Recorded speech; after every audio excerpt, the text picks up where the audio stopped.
بہرحال دنیا ایک بہت بڑے تصادم کی طرف بڑھ رہی ہے.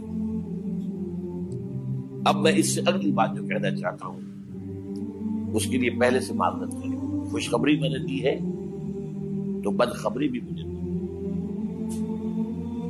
اس عالمی غلبہ اسلام سے پہلے ابھی امت مسلمہ کی بہت پٹائی ہونی ہے، بہت پٹائی ہونی ہے، بہت پٹائی. یہ میں نہیں کہہ رہا، حضور نے کہا. کتاب الملاحم احادیث کی کتابوں کے آخر میں یہ 4 ابواب جو آتے ہیں جن کو عام طور پر علماء بھی نہیں پڑھتے، اس لیے کہ ان سے کوئی فقہی مسئلہ تو نکلتا نہیں، ان سے کوئی شرعی حکم نہیں نکلتا، وہ تو پیشین گوئیاں ہے. کتاب الفتن کیسے کیسے فتنے اٹھیں گے، کتاب الملاحم کیسی کیسی جنگیں ہوں گی، کتاب اشراط الساعہ قیامت کی علامات کیا ہوگی، کتاب و علامات القیامہ یہ کیا ہوں گے. ان ابواب کو پڑھیے تو آپ کو معلوم ہوگا اس دور کے آنے سے پہلے ابھی امت مسلمہ پر اللہ کے عذاب کے بہت سخت کوڑے پڑے. معافی چاہتا ہوں. اگر رسولوں کی شان یہ تھی کہ وہ بشیر بھی تھے اور نذیر بھی تھے تو میں بھی ایک ادنا غلام نہیں کہوں. میں جو کہہ رہا ہوں قرآن و حدیث سے کہہ رہا ہوں. یہ عذاب کیوں آئے گا؟ امت مسلمہ بحیثیت مجموعی اللہ کی نگاہ میں مجرم، بہت بڑی مجرم. کیوں؟ 1 انچ زمین دنیا میں نہیں دکھا سکتی جہاں اللہ کا دین قائم. یہ مذہب ہے، مسجدیں ہیں، حج ہے اور عمرے ہیں، یہ مذہب ہے. دین کہاں ہے؟ اللہ کا نظام کہاں ہے؟ دین حق کہاں ہے؟ وہ نظام عدل کہاں ہے؟ وہ نظام سیاست کہاں ہے؟ وہ قانون شریعت کہاں ہے؟ آپ کی ساری معیشت سود کے اوپر ہے، اور سود سے زیادہ بڑا گھناؤنا جرم کوئی نہیں، سود سے زیادہ بڑا گھناؤنا گناہ کوئی نہیں، جس کے بارے میں حضور نے فرمایا الربا 70 جزءا یحوما. 2 حدیثیں ہیں. ربا کے 70 حصے ہیں یا 70 گناہ ہیں. 70 گناہ ہیں جن میں چھوٹے بھی ہیں بڑے بھی ہیں. 70 گناہ. ایسا روحا ان میں سب سے چھوٹا اس کے مساوی ہے ان کہ الرجل امہ، کہ کوئی شخص اپنی ماں سے زنا کرے. سنن ابی داؤد کی روایت ہے، سن لیجیے پڑھ لیجیے. سارا نظام آپ کا کہاں ہے؟ تجارت ہو تو اس پر ہے، زراعت ہو تو اس پر ہے. بیج لیا تھا تو سودی قرضے پہ لیا تھا، اس کے بعد جو اس کے لیے کھاد خریدی تھی سودی قرضے پہ خریدی تھی، پیسٹیسائڈ خریدے تھے سودی قرضے پہ خریدے تھے. اس کے بعد اگر کوئی ہارویسٹر لیا ہے، کوئی اور لیا، ٹریکٹر لیا تو سودی قرض. سود ہر دانے گندم میں سود ہے. کوئی شخص بچا ہوا نہ میں بچا ہوا نہ بچے ہوا، کوئی بچا ہوا. سارا کاروبار، ساری صنعت و حرفت، ساری حکومت، پوری حکومت، پوری قوم سود کے اندر جکڑی. ایک ایک شخص. کہاں ہے اسلام؟ آپ میری بات سمجھ لیجئے. اسلام کے 2 حصے کر لیجئے. اسلام بطور مذہب، اسلام بطور دین. اور یہ تو آپ قرآن پڑھتے ہیں، پورے قرآن میں مذہب کا لفظ تو آیا ہی نہیں ہے. حدیث کے ذخیرے میں بھی میری امکان، میرے معلومات کے تک کہیں نہیں. یہ مذہب تو ہمارے یہاں استعمال ہوتا تھا فقہوں کے لیے. مذہب حنفی، مذہب مالکی، مذہب شافعی، مذہب حنبلی، اب ایک مذہب سلفی اہل حدیث حضرات کا ہو گیا ہے، مذہب ظاہری، بعد مذہب جعفری. یہ فقہوں کے لیے تھا. مذہب کیا ہے؟ مذہب کا نام 3 چیزوں کا مجموعہ مذہب ہے. کچھ عقائد، کچھ عبادات، کچھ رسومات. بچہ پیدا ہوگا تو کیا کریں گے؟ عقیقہ کریں گے. کوئی فوت ہوگا تو کیا کریں گے؟ جنازہ پڑھائیں گے، کفن دفن کریں گے. شادی ہوگی تو کیا کریں گے؟ ایجاب و قبول ہوگا، ولیمہ ہوگا. یہ رسومات ہے.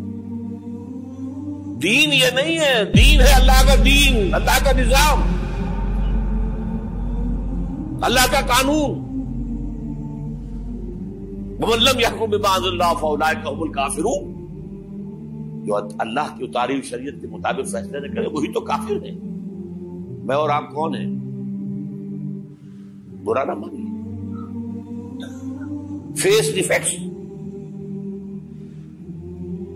اور یہ فتویٰ کس کا ہے؟ اللہ کا ہے.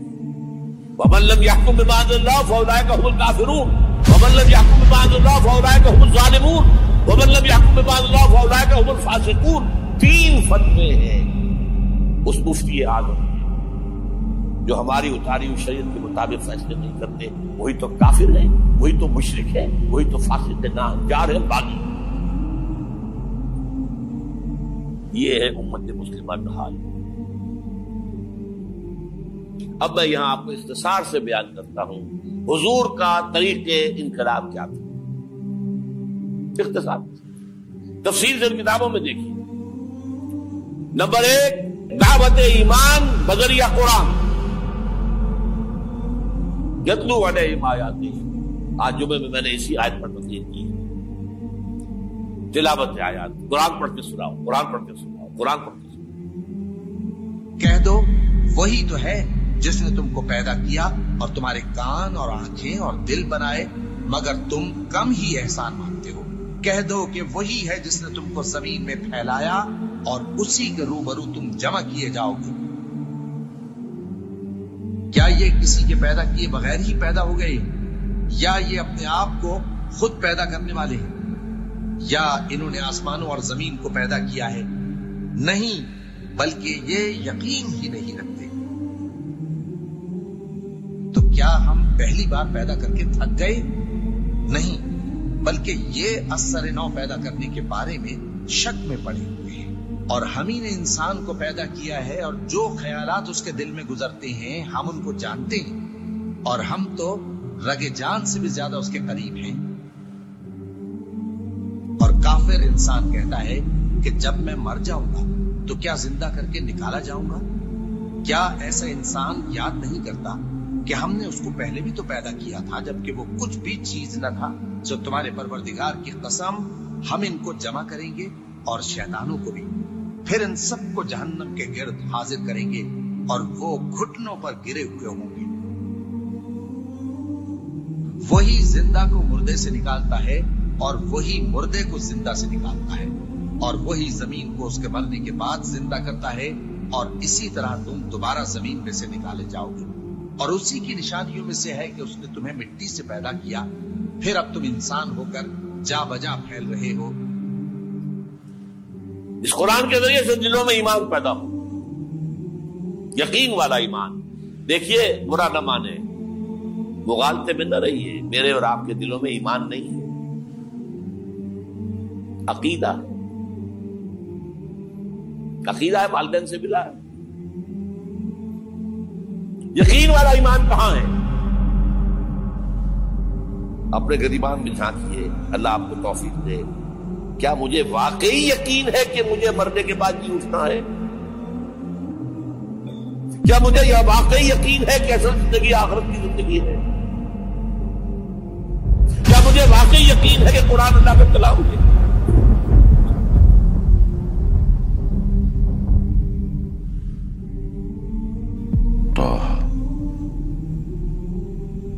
ما أنزلنا عليك القرآن لتشقى إلا تذكرة لمن يخشى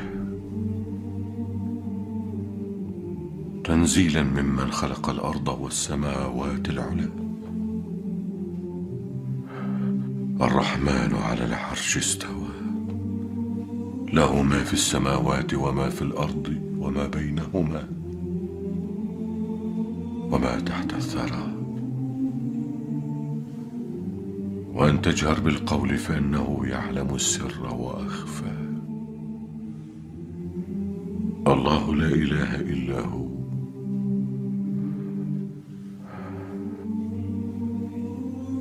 له الأسماء الحسنى. ٹٹولی اپنے دلوں کو. اگر یقین ہوتا کہ اللہ کا کلام ہے تو آپ اس کو سمجھنے کے لیے عربی بھی نہ سیکھ سکتے.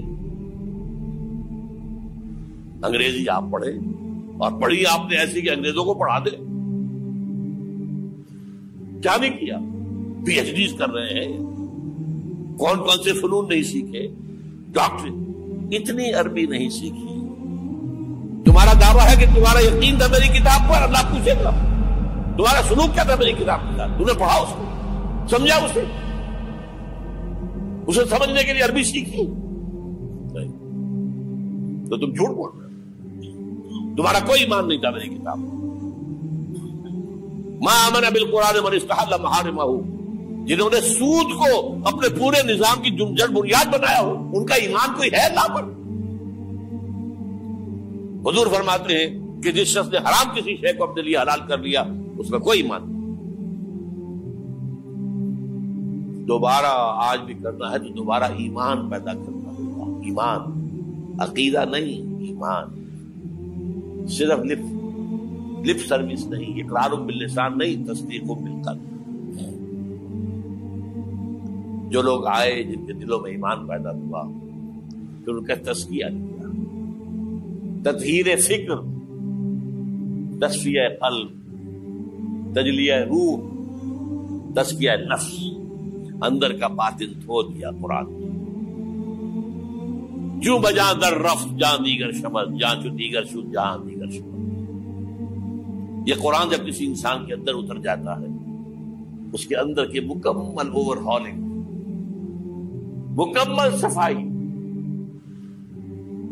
دماغ کی صفائی غلط نظریات سے،